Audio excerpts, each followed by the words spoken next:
পুরো পৃথিবী এখন বড়ই অসুবিধার মধ্যে রয়েছে, আমরাও অসুবিধার মধ্যে রয়েছি। আসসালামু আলাইকুম, বাংলাদেশি অটিজম মম চ্যানেল থেকে আপনাদেরকে স্বাগত জানাই। আমাদের তো ঘরের থেকে বের হতে হবে, আমরা বের হব, দরকার হলে বের হব, কিন্তু বের হয়ে আমরা যেখানে সেখানে থুতু ফেলবো না, কফ ফেলবো না। আমরা হাতের মধ্যে গ্লোভস পরবো, মুখে মাস্ক লাগিয়ে বের হব। বাজারে মাস্কের দাম বেশি, আর আমরা যখন গৃহিণীরা একটু সেলাই সুই সুতার কাজ জানি, আমরা কেন কিনতে যাব? আমরা 10-12টা 20টা এতগুলো আমরা নিজেরাই ঘরে বসে বানিয়ে ফেলবো। আমাদের বাসায় যারা কাজে সহযোগিতা তাদেরকে দিব, আমাদের পরিবারের লোকেরা এটা ব্যবহার করবে, আবার ধুয়ে ফেলবো, আর রোদে দিব। আর যদি না পারে তো বেশি তো আছে, সেগুলো আমরা ব্যবহার করতে থাকবো। আপনি ভাবছেন মাস্ক বানানো অনেক কঠিন? মোটেই কঠিন না। আপনারা জানেন, বুঝেছে না?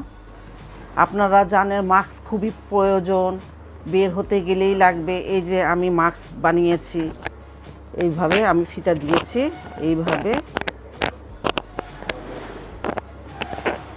এইভাবে বানবেন, ঠিক আছে? আজ আপনাদের সাথে এই মাস্ক শেয়ার করব যে কীভাবে বানাতে হয়।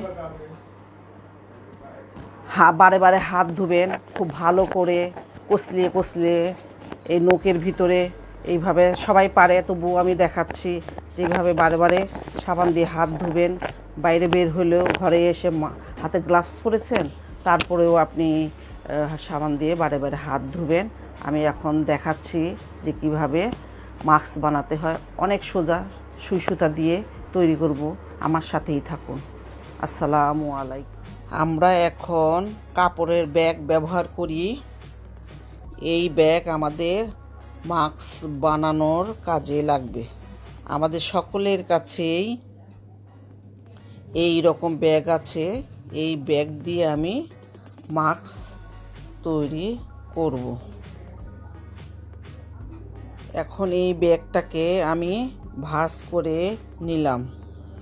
তারপর আমি কেচি দিয়ে মাঝখান থেকে কেটে নিব। আমি ব্যাগটাকে মাঝখান থেকে কেটে নিলাম। এই অংশটা দিয়ে আমি মাস্ক বানাবো। এইভাবে পিন দিয়ে আটকে নিলাম। পরে সুই সুতা দিয়ে সেলাই করব। এখানে একটা পিন দিয়েছি, দেখতেই পাচ্ছেন। মাস্ক বানানো খুবই সোজা, সুই সুতা দিয়েই করব। এই যে 4টা ফিতা কেটে নিলাম। এইখানে একটা লাগাবো, এখানে একটা লাগাবো, এখানে একটা লাগাবো, এখানে একটা লাগাবো। এখন আমি সেলাই করব। এই যে এইখানে সেলাই করেছি, এখান দিয়েও সেলাই করেছি। এখন এই ফিতা লাগিয়ে দিব। এই এক মাথায় এই একটা সেলাই করা হয়ে গেছে। এখন এটা বাকি আছে।